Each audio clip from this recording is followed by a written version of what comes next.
Hello everyone, मैं काशिफ नफीस। स्वागत है आपका नाइस टेक एजुकेशन में। और आज मैं आपके सामने फिर से हूँ एक नए टॉपिक, एक नए मुद्दे के साथ, साइबर सिक्योरिटी। साइबर सिक्योरिटी इसलिए ज़रूरी है, जैसे जैसे इंटरनेट के लोग यूज़ करना शुरू कर चुके हैं वैसे ही वैसे आज के टाइम पे साइबर क्राइम भी बढ़ रहा है। साइबर क्राइम एक ऐसा अपराध है जो इंटरनेट की मदद से होता है। मोबाइल में इंटरनेट यूज़ करके या कंप्यूटर में इंटरनेट यूज़ करके लोग इस तरह के अपराधों को अंजाम देते हैं। और ये कोई छोटे छोटे होते हैं, कभी कभी लोग इसको मजाक के रूप में कर जाते हैं, कभी कभी लोग किसी को बहुत ज़्यादा परेशान कर जाते हैं, या किसी का पैसा लूटना, परेशान करना, इस तरह की बहुत सारी चीज़ें हैं इसके अंदर। तो माय डियर फ्रेंड्स, हम लोगों को इसमें सुरक्षा कैसे बरतनी है, क्या सावधानियां बरतनी है और किस किस तरीके से हमारे साथ इस तरह के क्राइम्स हो सकते हैं, उस बारे में समझना बहुत ज़रूरी है। अब देखिए, यहाँ पे मैंने कुछ टॉपिक्स लिखे हैं साइबर सिक्योरिटी के अंदर। हमारे साथ फ्रॉड्स कैसे हो रहा है? हमारे साथ फ्रॉड्स हो रहा है मोबाइल एप्लीकेशंस की मदद से, सोशल मीडिया के थ्रू हमारी आइडेंटिटी थेफ्ट यानी आइडेंटिटी चुराई जा रही है, ऑनलाइन बैंकिंग के थ्रू हमारे साथ अपराध हो रहे हैं, फ्रॉड्स हो रहे हैं, और मेल की मदद से भी हमारे साथ फ्रॉड्स हो रहा है।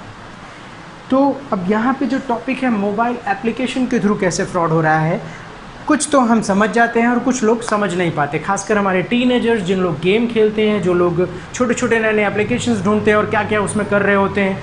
तो क्या होता है, मोबाइल में जब कोई भी अनवांटेड एप्लीकेशन या फिर अननोन एप्लीकेशन या गूगल प्ले जिसको सर्टिफाई नहीं करता, ऐसे एप्लीकेशन हम इंस्टॉल करते हैं, तो आप देखेंगे कि जब आप इंस्टॉल करके उसको एक्सेप्ट करते हैं तो वो वहाँ पे लिखता है कि ये सॉफ्टवेयर आपकी इन चीज़ों को रीड करेगा, और आप उसे परमिशन भी देते हैं, जैसे कि आपकी कॉल लॉग्स, आपकी SD card, gallery, phone, videos, सारी चीज़ें, location, browser history, YouTube history, everything, वो सारी चीज़ें की एक्सेप्टेंस हम लोग स्वयं देते हैं उसे, तब जा कर के वो सॉफ्टवेयर हमारे पास इंस्टॉल होता है। अब अगर वो सॉफ्टवेयर हमारे काम का है, बहुत इम्पॉर्टेंट है, और दूसरी चीज़ उस सॉफ्टवेयर पे हमें फेथ है, जेन्युइन वेबसाइट है, बहुत सारे लोग उसको इस्तेमाल कर रहे हैं, तो ठीक है। लेकिन अगर वो आप नहीं समझ पा रहे कि ये कौन सा सॉफ्टवेयर है, क्या करेगा, तो ऐसे सॉफ्टवेयर्स को इस्तेमाल बिल्कुल मत करिए, इंस्टॉल मत करिए। ये सॉफ्टवेयर्स आपकी पर्सनल इन्फॉर्मेशन, आपके सारी चीज़ों को अपने सर्वर तक भेज सकते हैं और भेजते भी हैं। अगर कोई इस सॉफ्टवेयर की मदद से आपके कंप्यूटर में या मोबाइल में घुसना चाहे, आपकी इन्फॉर्मेशन चुराना चाहे, तो बेशक वो चुरा सकता है और बाद में आपको उस चीज़ को लेकर के परेशान कर सकता है। तो मोबाइल एप्लीकेशन मतलब कि फिजूल के एप्लीकेशंस हम अपने मोबाइल्स में इंस्टॉल ना करें, क्योंकि हमारे मोबाइल में आज के टाइम पे हर टाइम पे यानी कि पूरे दिन 24 घंटे हमारे पास नेट कनेक्ट होता है, वाईफाई से हम कनेक्टेड होते हैं, तो हम पूरी तरह से नेटवर्क में हैं, और हमारे फ़ोन की इन्फॉर्मेशन कोई दूसरा व्यक्ति, थर्ड पार्टी रीड कर सकता है, और आपकी इन्फॉर्मेशन चुराने के बाद ब्लैकमेल की प्रॉब्लम, बहुत सारी अलग अलग तरीके की प्रॉब्लम्स हो सकती हैं। दूसरी चीज़ है सोशल मीडिया फ्रॉड्स।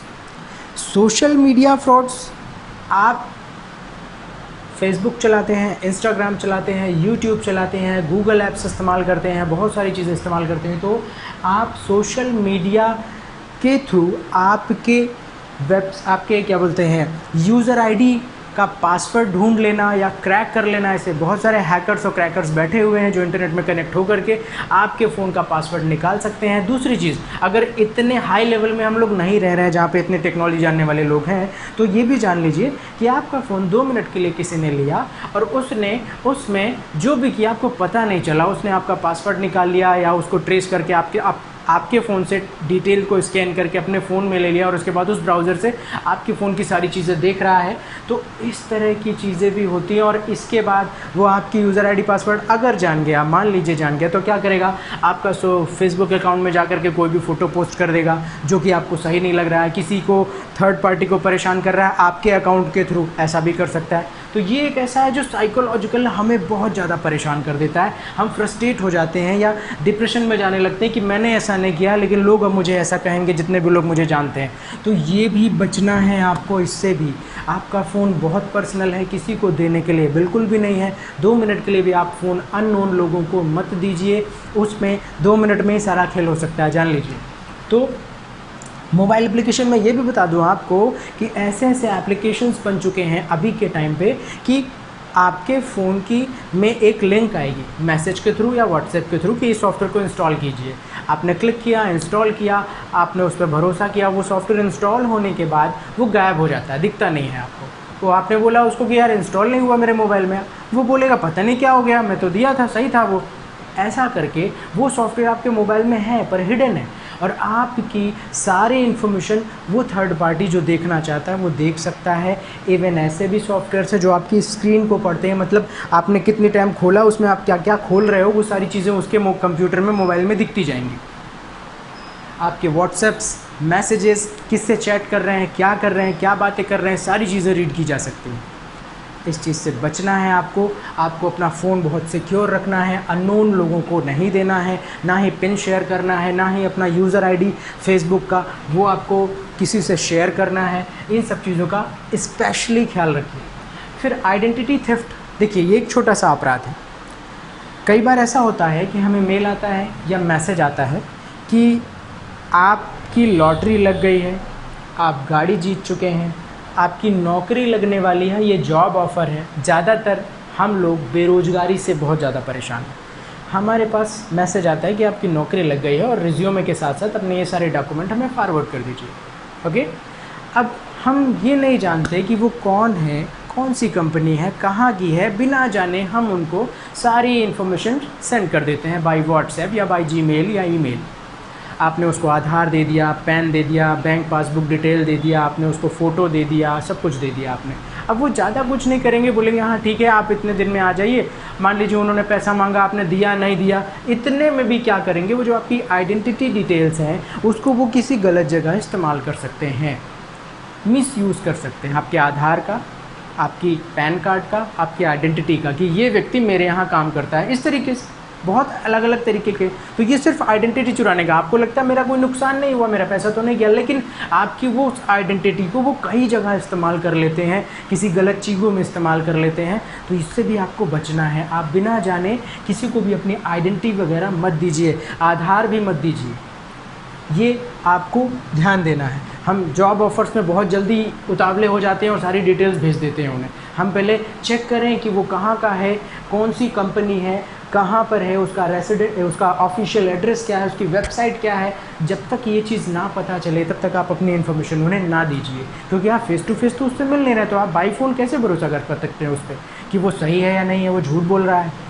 फिर इसी के साथ साथ क्या करते हैं कि आपको सारा डिटेल आपने भेज दिया, फिर उन्होंने बोला कि इसका रजिस्ट्रेशन चार्ज आपको 5,000 रुपये लगेगा, आप भेज दीजिए, आपका रजिस्ट्रेशन हो जाएगा, फिर आप हमारे HR या हमारे बॉस आपको कॉल करेंगे। ऐसे में कई लोग पैसा भी दे देते हैं, और उसके बाद जब पैसा जमा हो जाता है तो फिर वो कॉल्स आपकी नहीं उठाते हैं, ऐसा भी होता है। तो आपको इन चीज़ों को समझना है। आइडेंटिटी थेफ्ट कैसे होती है, आपका आधार, आपका बैंक डिटेल, आपका पैन कार्ड, ये सब मांग करके उसको गलत जगह इस्तेमाल किया जाता है। ये और भी इसके कई अलग अलग हैं, जैसे कि मान लीजिए मेरा एक बड़ा सा बिज़नेस है, मैं नया कंपनी अपना इस क्षेत्र में इसका एडवर्टीज़मेंट करना चाहता हूँ, तो मैं किसी ऐसे कॉलेजेस, इंस्टीट्यूशंस या किसी कंपनी के पास जाता हूँ जिसके पास सबका डाटा है। जैसे आपने अपना रजिस्ट्रेशन अमेज़न में किया, मैं अमेज़न के पास गया कि मेरे को इस एरिया की पूरी डिटेल और डाटा चाहिए, उसके बदले में उसने उसको अच्छा खासा पैसा दे दिया और उससे वो डेटा ले आया। उसके बाद वो उन कैंडिडेट्स को यहाँ से कॉल करता है कि हमारे पास ये ऑफ़र है, वो ऑफ़र है। अब आप ही देख लीजिए, आपने जिनसे कभी संपर्क नहीं किया वो लोग आपको फ़ोन करते हैं कि भैया मेरे यहाँ ये सामान आया है, ये ऑफ़र्स है, वो ऑफ़र है, ये खरीद लीजिए, वो खरीद लीजिए, LIC ले लीजिए, प्रीमियम, और भी बहुत सारी चीज़ें हैं। तो ये सब कैसे होता है, आपकी आइडेंटिटी उन्हें कैसे मिली, आपका फ़ोन नंबर उन्हें कैसे मिला, ये इसी तरीके से डिस्ट्रीब्यूट होता है।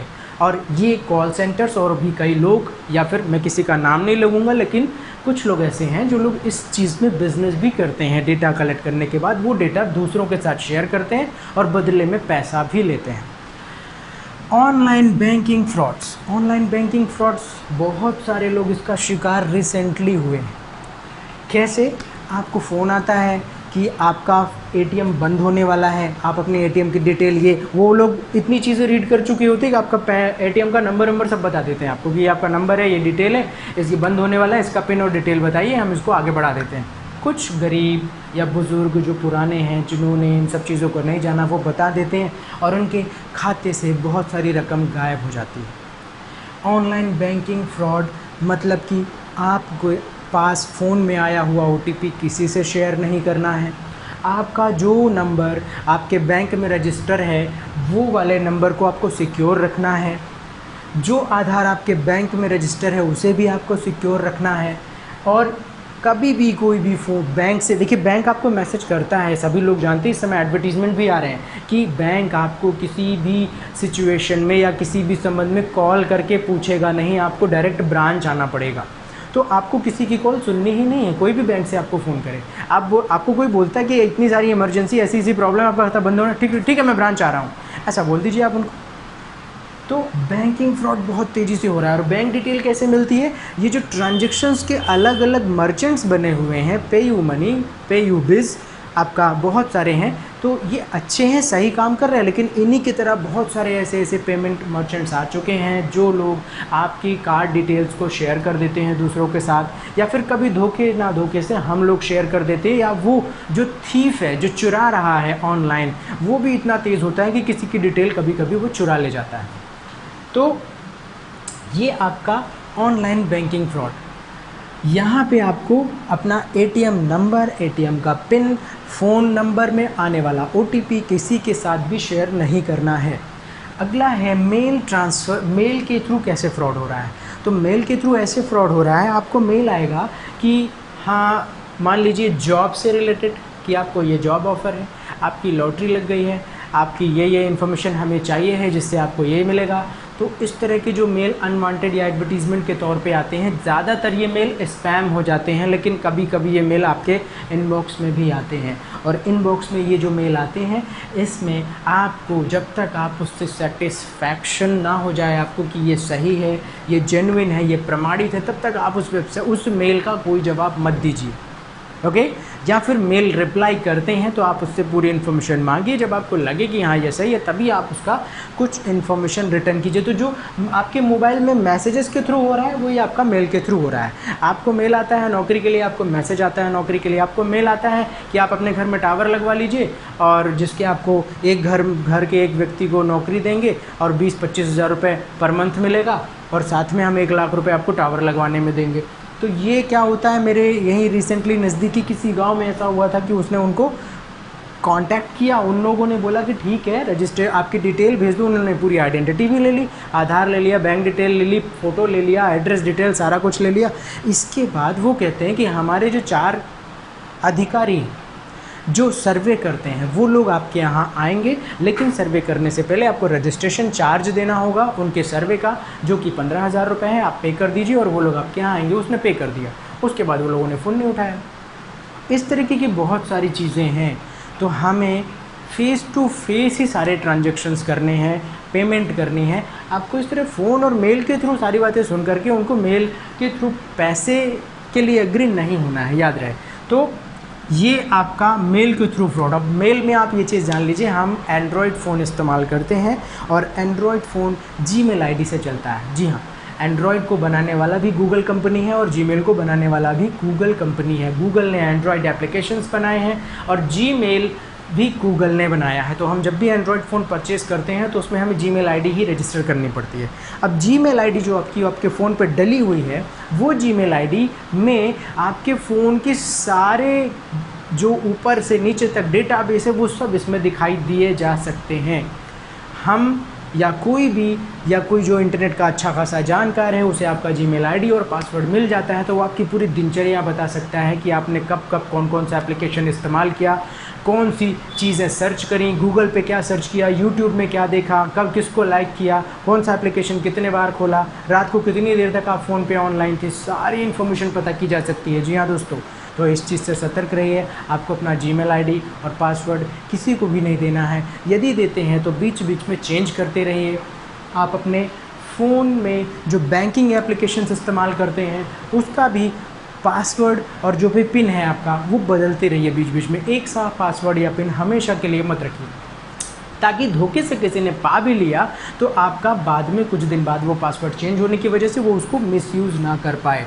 तो माय डियर फ्रेंड्स, ये जो मैंने चीज़ें बताई हैं, ये हमारे साथ जो फ्रॉड्स हो रहे हैं इंटरनेट और मोबाइल मैसेजेस और मेल के थ्रू, उससे बचने के बहुत सारे मैंने उपाय बताए हैं। आपको अपना फ़ोन सिक्योर रखना है, किसी अननोन पर्सन को बिल्कुल भी नहीं देना है, चाहे वो फ़ोटो खींचने के लिए हो या कोई एप्लीकेशन इस्तेमाल करने के लिए हो, बिल्कुल भी मत दीजिए। दूसरी चीज़, हम बड़े अगर अपने फ़ोन पे मोबाइल एप्लीकेशंस और भी इस तरह की कई चीज़ें चला रहे हैं जिसमें हमारी सिक्योर चीज़ें हैं, तो वो बच्चों के हाथ में मत दीजिए। बच्चों को उनको खेलने वाला फ़ोन अलग दीजिए, क्योंकि वो कई बार ऐसा होता है कि बच्चे तो बाहर वालों को फ़ोन नहीं ले जाके देंगे, लेकिन वो ऐसे ऐसे गेम्स डाउनलोड करते हैं, उस गेम्स में भी वायरस प्रॉब्लम और थेफ्ट से रिलेटेड, मतलब कि जासूसी वाले एप्लीकेशन साथ में आ जाते हैं और वो आपके फ़ोन की सारी डिटेल निकाल करके सर्वर तक भेज सकते हैं। और वो जो कोई भी है, जो हैकर होते हैं, वो लोग आपके फ़ोन की सारी डेटाबेस निकाल करके उसका गलत इस्तेमाल कर सकते हैं।